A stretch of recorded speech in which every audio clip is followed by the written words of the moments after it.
One of the biggest questions in the minds of those who are here at the India Today Conclave is the kind of recovery in the economy and trade and commerce that we'll see on the back of this pandemic. And on the speed and the quality of the economic recovery hinges our collective well-being.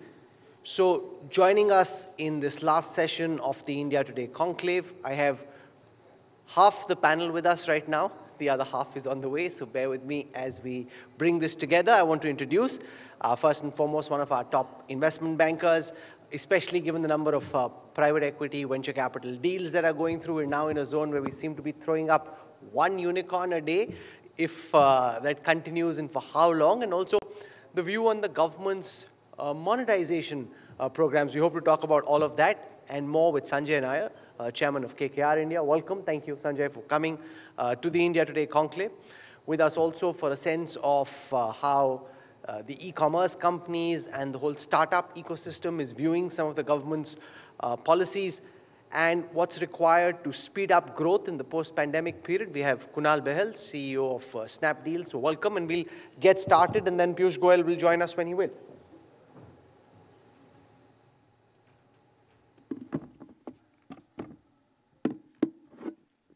So Sanjay, let's get started by asking you about the big privatization push of the Modi Sarkar. It's been spoken of for 7+ years now. Finally, we saw some visible concrete signs with the Air India privatization going through. Are you hoping that this is an inflection point of sorts? From here on, the whole privatization push gets a real thrust. Is that what you're hoping for? Thank you, Rahul, and good evening, everyone. I think it is absolutely the inflection point, and more importantly, ideologically, there's a massive shift, which is great. And not to worry about what the opposing sounds are, I think this is a decisive shift. The second big thing about this is the way it has been done. It's a lock, stock, and barrel deal, right? So that makes a big difference when you exit completely. And that's a very important thing, because all of the designs of keeping 40%, 30%, keeping this, keeping that doesn't work. So it's a very good model, the way it's been executed, the way it's been run, and the way it's been structured. And I think this is an absolute imperative. We've got to start to monetize some of the public sector companies that do not either make strategic sense or are big dissavers for the nation. It's very, very critical. And we talk of more things, I'm sure. How do you get sustainable growth? You do need resources, and this is one way to get resources. One is to get resources, other is to cut down the negative savings. So I think it's a great move, well structured, and if this is the kind of model they're going to follow, they'll have a lot more success, I think, from here on. It's also a politically contentious move, and we've already seen opposition from different political parties, which is only to be expected. Give me a sense of how you think the government should be navigating these privatization waters to be able to ensure that at the end of the next fiscal and building up over the next several months, we're able to see many more deals go through like the one that we saw with Air India. Well, I'm not from the government, so I don't know how they'll do it, but I would say you need a couple of things for this. One is you need serious bidders. I think you need the right structure like we spoke about. I think you also need participation in the general asset monetization plan from local institutions, insurance companies, pension funds, banks. So when you have local capital and foreign capital, as well as private capital from within India, that's how the model succeeds. So I would say, Rahul, that this can be a sustainable model, but you do need local participation from serious people, less controversial, very clean counterparties. And I think, like in all of the countries, privatization can be a big success. And as distinct from asset monetization, which maybe we can talk next, but for privatization, you've got to make sure that there is absolutely no legacy left where people can criticize in the future. So I think this government has done a good job in being extremely cautious on that. Kunal, you're seeing the rate at which we are throwing up unicorns. It's almost as if you wake up every single day, and Sanjay is smiling because he's a part of the story, and some of it is not just going to other coffers, but staying back home. But is this something that you believe, this phenomena, do you believe is sustainable? And also, how many of these new-found unicorn status companies do you see be able to sustain and run businesses in a continuing fashion over the years to come? So, great to be here, Rahul, and thanks for having me, and good evening to everyone. You know, I think there's too much focus on valuations and unicorns and relatively less focus on the problems that they are solving. One of the interesting things that we all know is that India has tons of challenges, tons of problems. And what each one of these companies, and not just them, but the many hundreds and thousands of other startups are doing, is actually solving fairly structural problems, but incredibly elegantly and efficiently using technology and very innovative methods. Now, the question that is often asked is, all these companies are losing money, so why are they worth so much? When investors look at these companies, and Mr. Nair here can guide further, they look at what the future potential of these businesses are. What are the moats that they've created? What is the infrastructure that they've created that can over a period of time create lasting, enduring businesses? Because fundamentally, the problem they are solving is a problem worth solving, and it's a very large one. And I would go as far as to say that most of these companies will be very much around, and most of these companies could be worth a lot more than what they're worth today, while that may sound shocking to many. But, up till a few years ago, it seemed shocking that there would be even one company worth $1 billion in India. So we've come a long way as a startup ecosystem, and you only have to look in the rear-view mirror and see the distance we've covered to just believe in what will happen next. Sanjay, are we seeing a real shift of money, venture capital from a market like China, which is now clamping down on its tech behemoths, to India? And is that part of the reason why we're throwing up so many unicorns? Is it just the size of our population and the fact that we're digitizing at the speed at which we are, that it's only inevitable that this be a sustainable business? No, I think this is purely for the reasons of India. The size, the demographics, the demand, and hopefully, again, future sustainable growth, bigger discretionary spending, changing buying behavior, adoption of e-commerce, all of those things. So it's happening on its own, and I think great entrepreneurs coming up, like Kunal sitting here, and as he said rightly, interesting moats. You do fulfill a consumer demand, a consumer need. You're feeding into consumer behavior.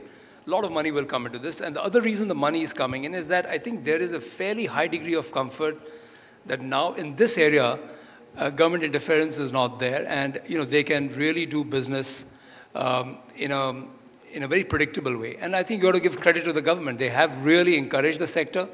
They have obviously done a lot of digitization. You've seen pretty good formalization of taxation rules. So all these things do matter to create an environment. Not just because it's just the size of the market. It's a much predictable market. So I think that's the other reason why there's a lot more You're talking dollars. about predictability of policy. If you're an American e-commerce company at this moment, predictability of policy is not something that you'll be talking about. Kunal, is this in some senses unfair to global corporations investing in the India story, given that at various times the government seems to have these pangs of desi nationalism and protecting the commercial interests of our homegrown companies? I'm just a mere startup founder, so I think the questions around policy are way above my pay grade, and I'll leave the policy making to the policy makers, and we'll just follow the policies when they come out. That's a deft way of ducking it, very diplomatically. Reminds me of Dr. Jaishankar, who was here yesterday. I want to welcome TV Narendran, Global Managing Director of Tata Steel. He was with Minister Goyal, so it's not his fault. I must just say this, that he would have been here bang on time, but he was with the minister at the event where they were. Also at this moment, President CII, so welcome. I hope you had a good interaction, and we're very happy that you could join us here at the conclave. So welcome, Narendra. Let me put the next question to you, in fact, now that we have you on stage, which is to do with the feedback that you're picking up from all the companies that you speak to about the quality of economic recovery that we're seeing. We're heading into the festive season. We're in the middle of the festive season, coming on the back of the pandemic. What is it that you're picking up from all the India Inc. companies that you're speaking to about how fast we are recovering and the quality of this recovery. So we just had the CII National Council a few days back and spoke to a number of CEOs. I think the feedback is that overall things are positive. The feedback from the CEOs are they expecting growth at 8.5 to 9.5%. CII's own position is 9.5% growth. There are issues related to rising input costs, issues related to containers, availability of containers, etc. Private sector investment is picking up, but not as much as everyone would have expected. But generally, the survey told us that people are expecting better numbers than 2 years back, both in terms of revenues and profitability. Some sectors, like the high contact sectors, hospitality, tourism, they're still struggling a bit. But I think they're expecting that the second half of the year should be better. So overall, it's a positive narrative which is coming through. Some concerns on input costs, some concerns on inflation. MSME sector struggling a bit, and the services sector a bit more. Yeah. And not that you're involved with the Air India purchase directly, but the fact that Air India is coming back to the house of Tatas is something which, how do you, as one of the top faces of the Tata groups at this moment, look at this big news that's just been put out? I think it's been a matter of great pride for everyone within the group, outside the group. I think the feedback we've got from multiple people has been one of great pride and joy. And looking forward to keep the Air India flag flying high.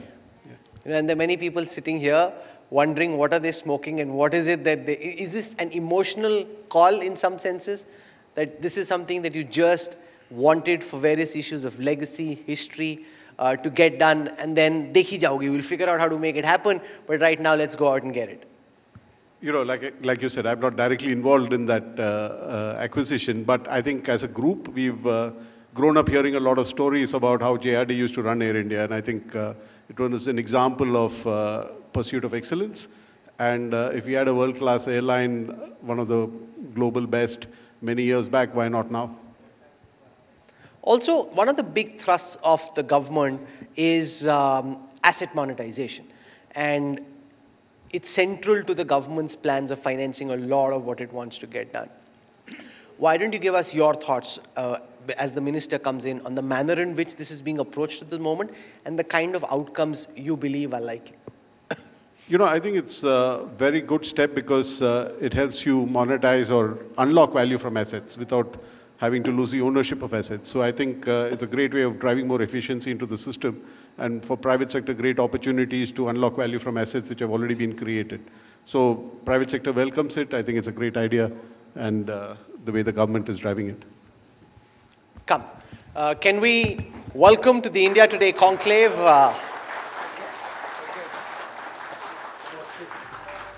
our special guest at the last session of the India Today Conclave is the Minister for Commerce and Industry, Consumer Affairs, Food and Public Distribution and Textiles.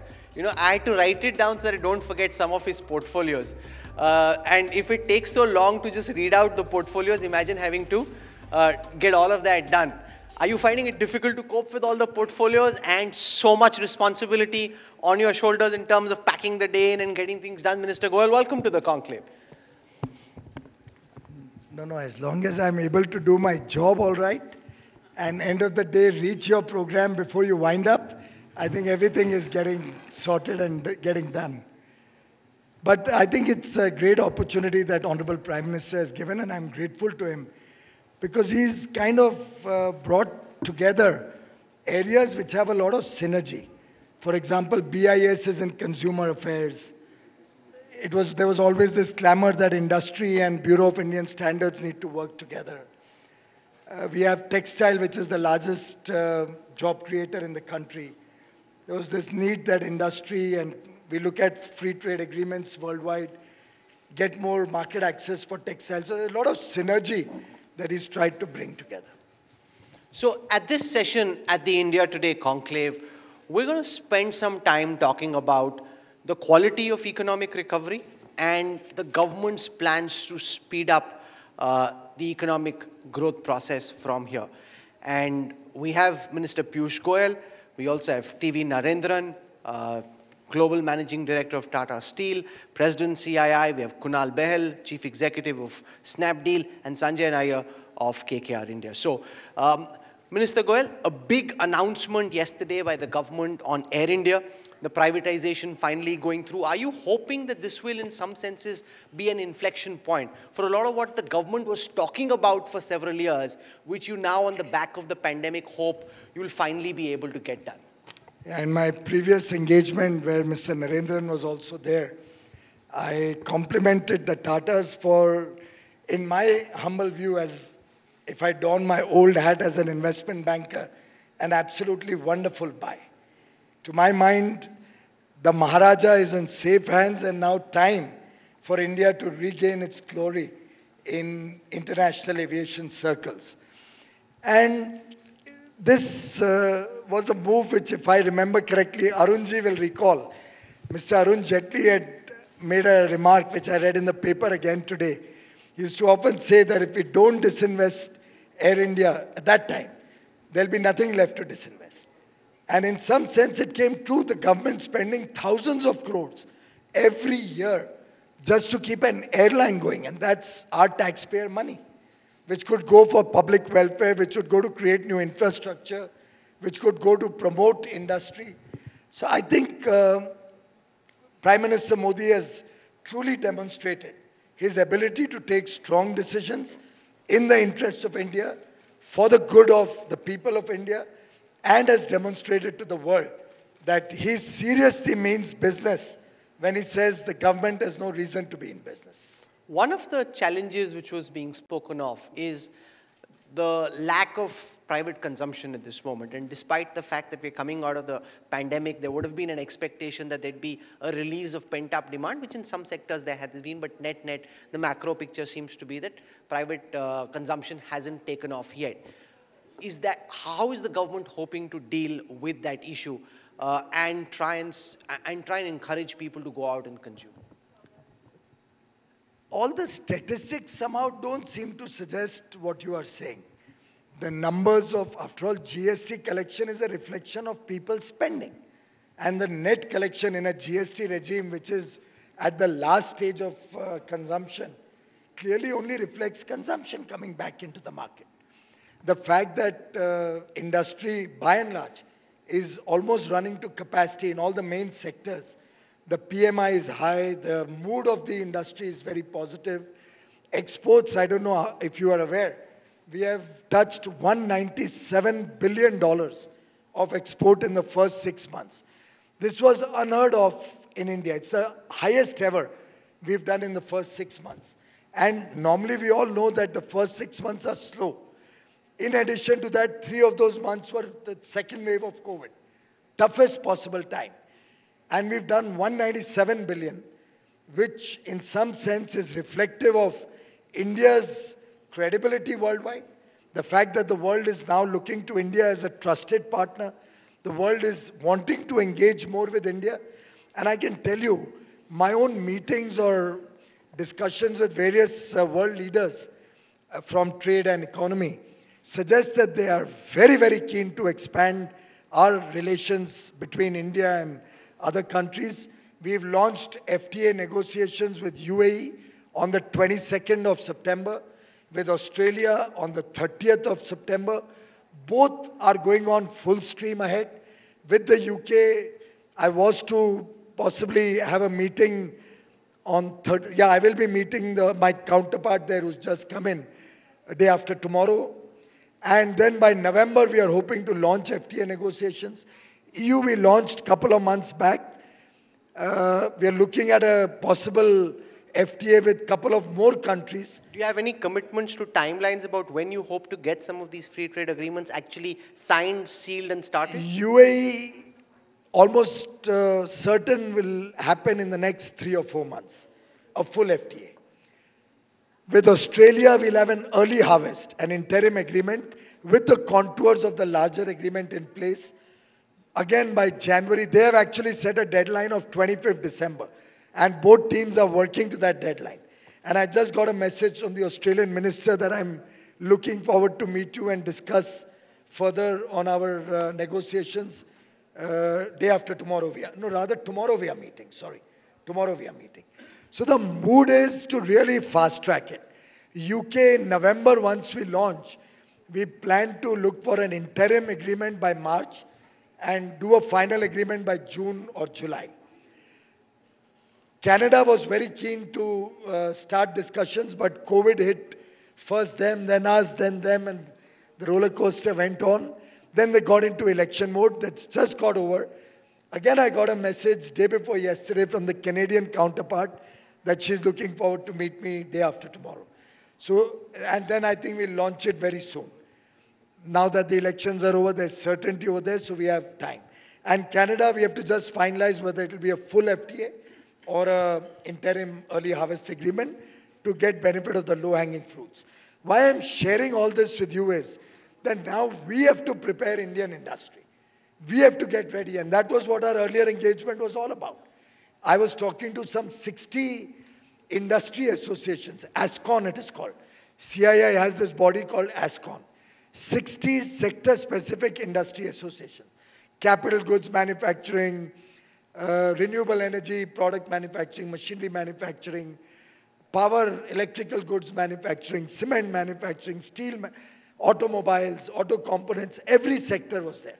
And I can see the mood in Indian industry, particularly with a series of steps to help ease of doing business, to promote industrial manufacturing through the production-linked incentive scheme, the fact that we are trying to reduce compliance burden, 22,000 already done, many more in the annual, decriminalize several laws. I'm working now on legal metrology department, which is actually sounds simple, but people are facing a lot of problem from them, the weights and measures and stuff like that. So there's a lot that is happening. Prime Minister on Wednesday will be unveiling India's infrastructure plans going forward. And now we are not planning infrastructure in any haphazard manner anymore. Last few years, you must have noticed, every infrastructure project has to stand on its own legs, has to be viable, has to have an economic impact on industry or agriculture, whichever sector. There has to be a significant value add when we go into any particular infrastructure project. So a lot of work is happening, scientifically driven, technologically supported, to make Indian industry both competitive, quality conscious, working to scale, and becoming world-class. So when the RCEP agreement was being discussed, Mr. Narendran, there were concerns about the impact it will have on Indian industry, which is one of the reasons why the Modi government held back.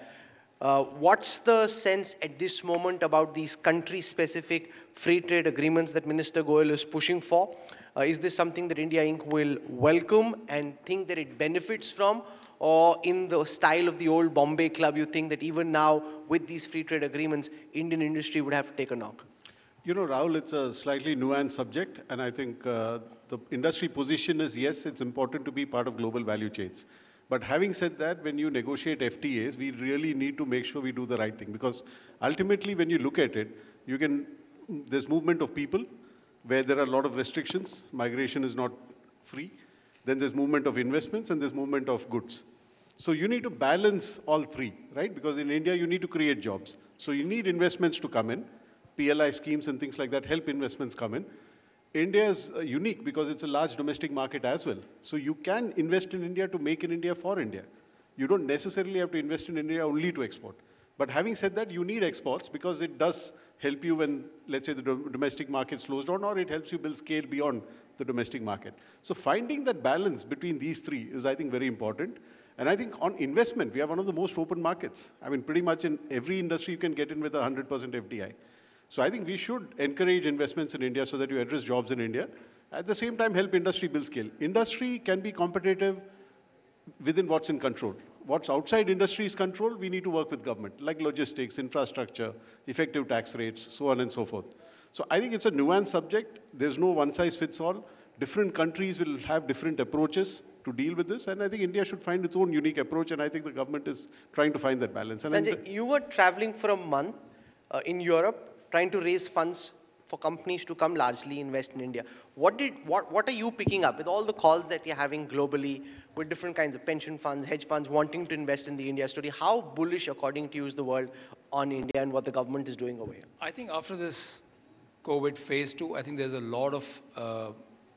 positivity around the reputation. That's number one. I think that's very, very critical because they think it's a safe place to do business. All this was pretty unfounded earlier that we heard. Secondly, I think what they're most impressed with, if you want to bring in long-term capital, and that's the guys we talk to, the formalization of the economy in the last 5 to 6 years has been tremendous, whether it's formalization of the taxing systems, the whole digitization of the economy, just the institutionalized governance. I mean, you just heard Minister Goel mention about every project has to stand on its own feet. I mean, these are things that are music to the ears of long-term investors. So I think that's a huge positive. Second thing, I think, is the spending that's happening on infrastructure and the asset monetization plan that the government has announced is going to bring in billions of dollars, okay? The one request they have is that when they come in for infra participation, they would love to see Indian money come in alongside. So the life Put your own skin in the game. I think it's just fair because, the past experiences of 15, 20 years have not been great. And I think it makes sense for us to be more self-reliant, to unleash your own insurance and pension capital as well, where the government is actually tweaking a lot to make sure it's available. Get that available, and I believe you put $1 from there, $10 will come in from outside. But there is a huge cachet of capital which is hoping to come in. I'm not that focused on venture and new companies, but just the old traditional economy. The next big flood, I think, will be in the infrastructure segment. So the asset monetization plan, I think, is a very encouraging one. It's just got to be structured right. The way Air India was sold, well structured, out of the way, here's the asset, take it. Similarly, good AMP will really attract a lot of capital. But I think the imperative is you've got to get Indian money alongside, even if it's 1/10. And it can be done, by the way. I mean, the fiscal deficit is in control. You let the local savings come in and just don't depend upon only foreign money. You spoke about the predictability of policy, and there's been minister furor in something that you've been handling, which is to do with e-commerce rules. And we've seen from the American Congress to American representatives a pushback against the lack of predictability, and this sense that while on the one side you want global money in, but the government also has this nationalistic impulse of wanting to protect its core vote base and the voters who've typically and traditionally voted for the Bharatiya Janata Party. To what extent are you reacting to the global criticism of some of these e-commerce rules, and how do you address this concern about predictability of policy? That this is what the rules were when I came in, and that's what I hope they'll stay as we go along. Just by the way, this is one government which has not done a single retrospective amendment in its 7.5 years in office. Not a single one. And I dare say I'd like anybody to reflect and tell me if we have done a single action which has a retrospective impact. On the contrary, we have right-sized what wrongs were done by the previous government. Point one. Point two, there is absolutely no retraction of any policy whatsoever when it comes to e-commerce rules, which are for consumer protection, under consideration and deliberation, or the FDI policy. We are reiterating what has been said many times over, that there has to be fair play, there has to be equity. Just like Mr. Narendran just said about when we do FTAs, we have to have a reciprocal arrangement and fair play. It's not about political vote banks. I'd like to correct you, Rahul. It's about livelihoods. And we have to ensure that we have an organized business environment in which everybody has equal opportunity. And that's the effort that is being sought to be done. The good part about this government is that everything we do is after a lot of consultation. Look at the new education policy. 5 years in the making. 2015 it came out. We had 200,000 issues on which feedback was received. Stakeholders from about 650 odd districts across the country gave feedback. All were responded to. Just like every other policy by and large that we make goes through extensive stakeholder consultation. And then we come up with, as they say, Amrit mein se, Manthan mein se Amrit nikalta hai. So in that sense, consultation is good for the system. Everybody's viewpoints come in, and then a robust decision can be taken. But I can assure you and all the stakeholders, there is no retrospective amendment. Everything is as it is, a reiteration of what it was always expected to be. You were in the news recently, and I thought it would be a good opportunity for you to explain what you were actually wanting to say when you quoted some headlines essentially making the point that when you make a rule, companies find a way of following that rule in law but violating it in spirit. And then there was some back and forth. So can you just try and explain what is it that you were trying to push for, and to what extent do you think the concern is being addressed, and what more you'd like to see companies? No, it's nothing. It's a very simple thing. We all understand it. After all, in COVID, there's a protocol, how many people are allowed in the room. And I think you've maintained that protocol here, right? That's the letter and spirit of the law. But if you say the law says 200 people in the room, and therefore what I can do is I'll make a break or a wall over here and have another 200 people sit over there, that's not what the spirit of the law was. It's as simple as that. Kunal, given the speed at which the startup ecosystem is growing, what more would you like to see the government do? What policy levers would you like to see them press over the next several months, so that not just do we continue throwing up unicorns, we also throw up sustainable businesses? Sure. So India's startup ecosystem is now the third largest in the world after the US and China. In the first 6 months, we had $12 billion of investment come in the startup ecosystem just this year. Now, often a lot is said about, there's a lot of criticism of the government for many things, but I want to talk about for a minute about all the things the government has done for the startup ecosystem over the last many years. Because I started my company 14 years ago at a time when people didn't even know what a startup was. Right? It was as though you didn't get a job, that's why you're doing a startup. To present day, when it's a matter of pride that someone in our family is doing a startup. Right? So our country has gone through a transformation in the last 5-7 years. Now, if you look at the number of things the government has done over the last 5-7 years, starting with the Startup India policy in early 2016, because of which hundreds of incubators, accelerators were set up. We have 30 plus states and union territories that have a startup policy now, right? We have 57,000 startups that are actually recognized by DPIIT, right? We actually have, I don't know many of you know, but there's a National Startup Advisory Council that the minister chairs. We meet once a quarter where the minister spends hours and we go through many, many issues. Like name one country, I don't know any, where the commerce minister of the country spends hours every quarter taking feedback and then acting on it. I've seen him in action. He acts on it real time in the meeting. This is very inspiring for anyone wanting to start a company or running a startup in our country. Now, when a 22-year-old, you can clap, but now when a 22-year-old girl in a small town or a big city of India goes to her parents and says, I want to do a startup, it's no longer evoking a shocking reaction from the parents. It's evoking a reaction of, happiness, pride, some nervousness, but one of hope in general.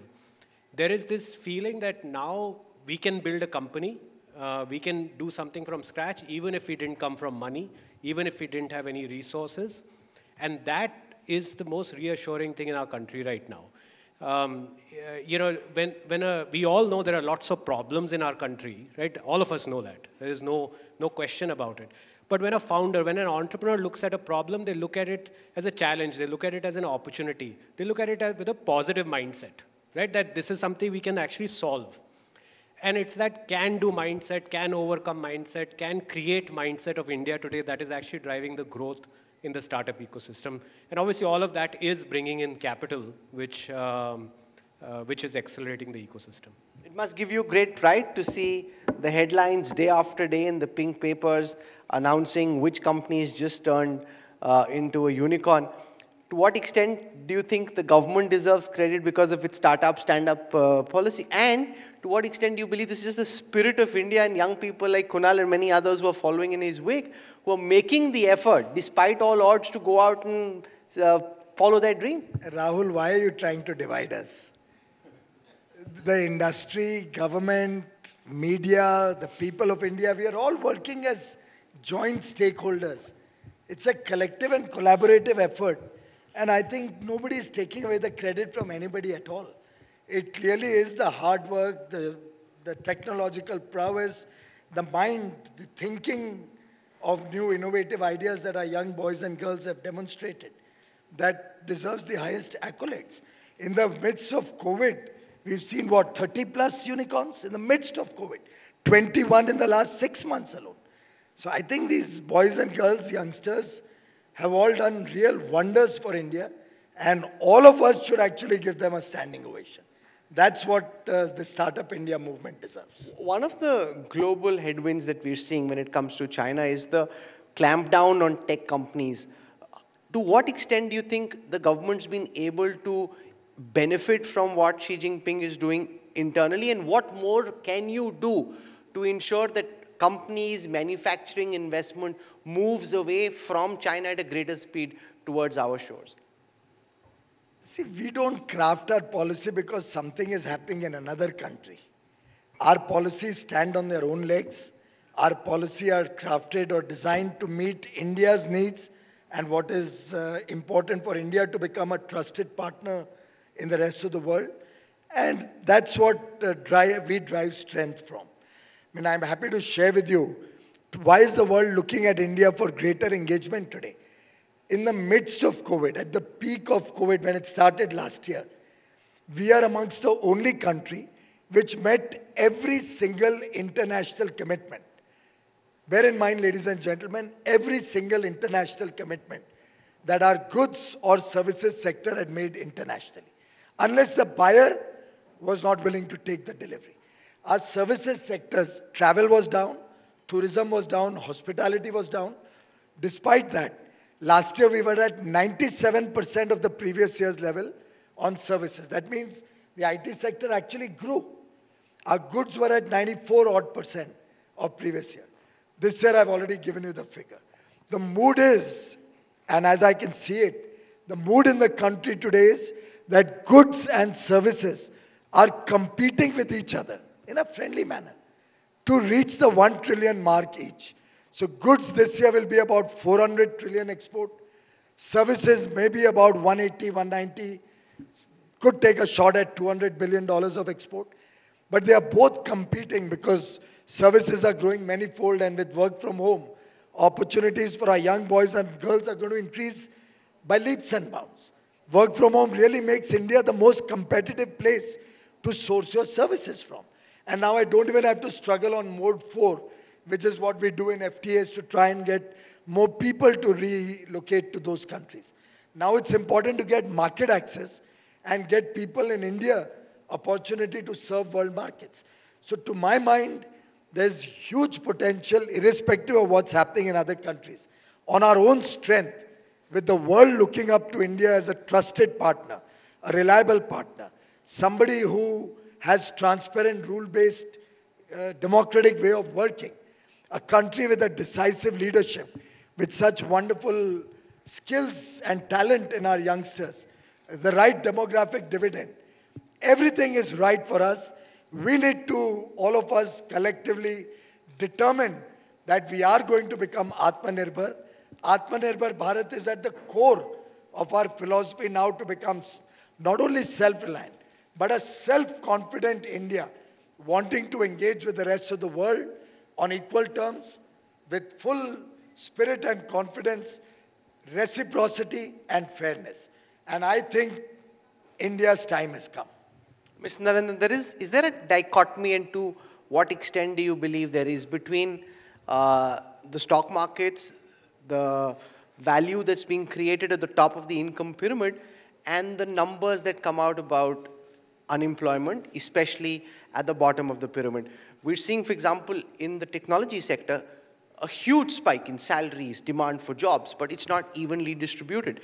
What are your suggestions to government and to the minister about what should be done to try and make it, to the extent possible, equitable when it comes to job creation? Yeah.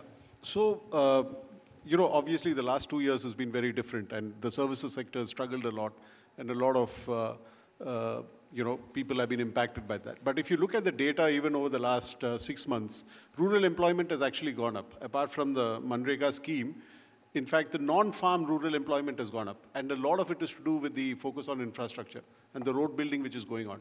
So I think the focus on infrastructure is a great way to have more equitable growth, because infrastructure is built across the country. Infrastructure creates jobs for semi-skilled people.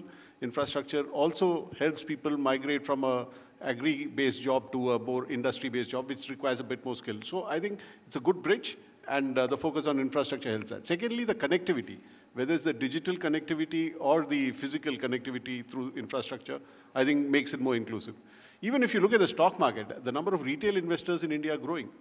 And today there's a lot of excitement. If you look at the younger demographic, almost everyone is investing in shares and mutual funds. Which isn't necessarily a very good thing, because the level at which some of these kids are entering the market, and given how little money they have, which is being invested, hard-earned money, and the fact that Sanjay Nair is laughing, saying, I'm taken care of, but about the others, I'm not so sure. But it is genuinely a problem that obviously the retail equity participation base is going up, but that brings with it its own set of challenges. It does, but it shows that today a lot of people sitting at home, who have, and it's not big money, it's small money who, they're investing in, and there are millions of new shareholders being added every year. Tata Steel has 1 million shareholders, just to give you a sense. So that's great, because it's not just limited to a few people in Bombay who are making the money. There are investors across the country. As a former investment banker, your thoughts on the manner in which, and I was seeing the story done by our data intelligence unit, cities like Dibrugarh, cities like Jamshedpur throwing up a disproportionate share of the new investors. So at one level, it warms my heart that you've got so many more younger millennials coming in. At the other level, it scares me, because they're coming in at very inflated levels, and their understanding of risk, their understanding of market dynamics, and their ability to actually book some profits and get out before they burn their cash. Well, finally, Rahul has become an economist, on the one hand and on the other hand. And I think this will be a dichotomy that each individual will have to sort out for himself and herself. I do hope everybody makes conscious investment decisions carefully, takes the best of advice. I hope the mutual funds and all are a better, which I believe are a better way to enter a market which is in such turbulent times. And therefore, I do wish channels like yours, and now with your Business Today initiative, you will try and educate our investors to exercise due caution and ensure that they're well educated, well informed about the decisions they're taking. Thank you for the free plug, much appreciated.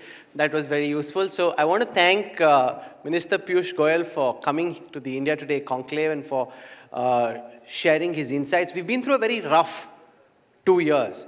A lot of the plans that all corporates had, individuals had, government had were not just waylaid, put on the back burner, but just couldn't be pushed. And we're coming out, and I think this is our first in-person event in a very long time. And I don't know how many people would say this, but it's one of the first times I've been in a gathering as big as this in quite some time. So hopefully over the next several months, some of the things that you've been talking about will actually take off on this growth runway, and we look forward to tracking that. And I want to thank you very much for joining us at the India Today Conclave. Thanks, Sanjay Nair, Kunal, and TV Narendran as well. Minister Piyush Goyal, thank you so much. Can we have a warm round of applause, please? Thank you.